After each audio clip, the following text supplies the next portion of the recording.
Genesis 14. In the days of the eastern kings of Amraphel of Shinar, Ariash of Elazar, Shadorlamer of Elam, and Tidal of Goim, they invaded the Jordan Valley near the Dead Sea and made war with Bera, king of Sodom, Bersha, king of Gomorrah, Shinab, king of Admah, Shemeber,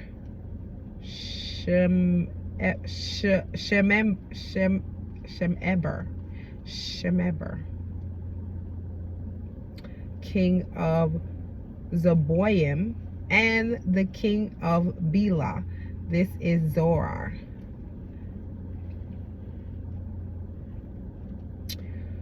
All of these kings joined together as allies in the valley of Shittim, that is the Sea of Salt.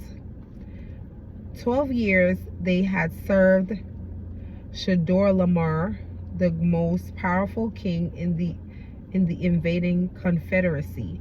But in the 13th year, they rebelled. In the 14th year, Shadorlamer and the 3 kings who were with him attacked and subdued the Rephaim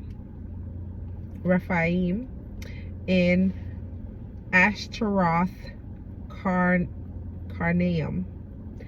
the Zuzim in Ham, and the Elim in Sheva Kiriathim, and the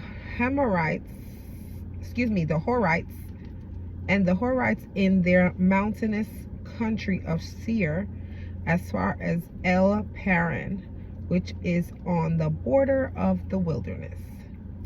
7. Then they turned back and came to En Mishpat, that is Kadesh, and subdued all the country of the Amalekites and also the Amorites who lived in Hazazon Tamar. Then the kings of Sodom, Gomorrah, Admah, Zeboim, and Bela, that is Zoar, came out, and they joined together for battle with the invading kings of the valley of Shittim against Shadorlamer,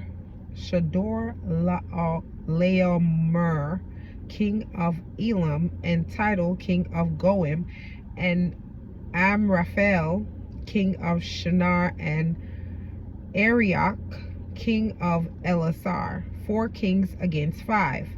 Now the valley of Shittim was full of tar, bitumen, pits, and as the kings of Sodom and Gomorrah fled, they fell into them. But the remainder of the kings who survived fled into the hill country. 11. Then the victors took all the possessions of Sodom and Gomorrah and all their food, supply, and provisions and left. And they also took captive Lot, Abram's nephew, and his possessions, and left, for he was living in Sodom. Then a survivor who had escaped from the invading forces of the other side of the Jordan came and told Abraham the Hebrew. Now he was living by the terebinth oaks of Mamre, the Amorite, brother of Eshcol and brother of Aner. They were allies of Abram. When Abram heard that his nephew Lot had been captured, he armed and led out his trained men, born in his own house, numbering 318, and went in pursuit as far north as Dan. 15. He divided his forces against them by night, he and his servants, and attacked and defeated them, and pursued them as far as Hobah, which is north of Damascus. And he brought back all the goods, and also brought back his nephew Lot and his possessions, and also the women and the people.